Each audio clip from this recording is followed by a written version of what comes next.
আসসালামু আলাইকুম এভরিবডি। আইসিটির প্রথম ক্লাসে সবাইকে স্বাগতম।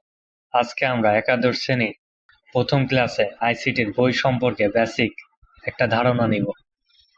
আইসিটির বেশ কয়েকটি লেখক এর পাবলিশকৃত বই হয়ে থাকে। আপনাদের কাছে যে বইটি ভালো লাগে, সহজ মনে হয়, সেই বইটি আপনারা কিনবেন। আইসিটির পূর্ণ মিনিং হচ্ছে ইনফরমেশন কমিউনিকেশন টেকনোলজি। আপনাদের পূর্বের শ্রেণীতে এই আইসিটি বইটি ছিল, অর্থাৎ 9-10-এ এই আইসিটি বইটি ছিল।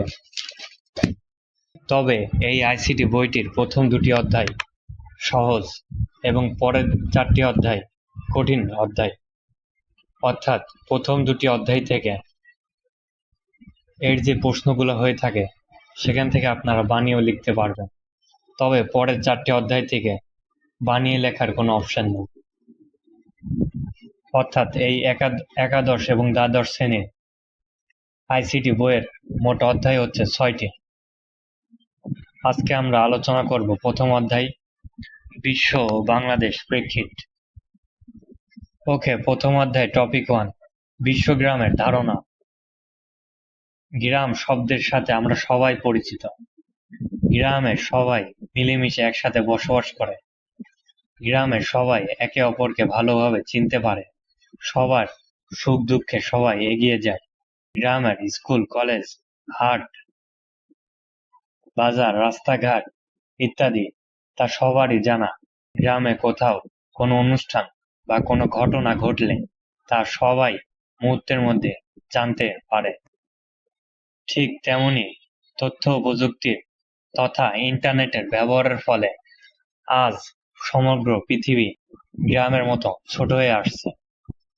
বর্তমান সময়ে ইন্টারনেটের মাধ্যমে যোগাযোগ বা কমিউনিকেশন অত্যন্ত সহজ হয়ে পড়েছে, যার বাস্তব উদাহরণ এখনকার সোশ্যাল মিডিয়া প্ল্যাটফর্মগুলো।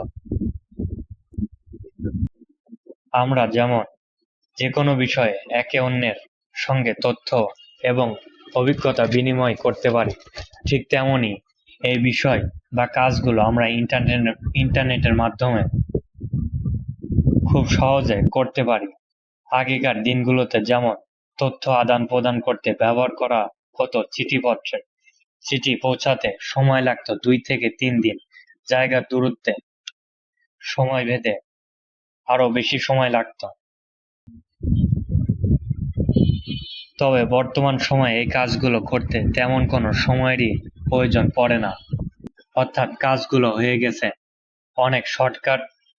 বর্তমান সময়ে তথ্য প্রযুক্তির উন্নতির ফলে এটাই হচ্ছে গ্লোবাল ভিলেজ বা বৈশ্বিক গ্রামের মূল ধারণা। এটাই ছিল মৌলিক ধারণা, বিশ্বগ্রাম বা গ্লোবাল ভিলেজ অথবা কনসেপ্ট অফ গ্লোবাল ভিলেজ। পরবর্তী ক্লাসের আপডেট পেতে চ্যানেলটিকে সাবস্ক্রাইব করে দিয়ে এবং বেল আইকনটিকে এনাবেল করে দিয়ে নেক্সট জেন টিউটরের সাথেই থাকুন। তত সময়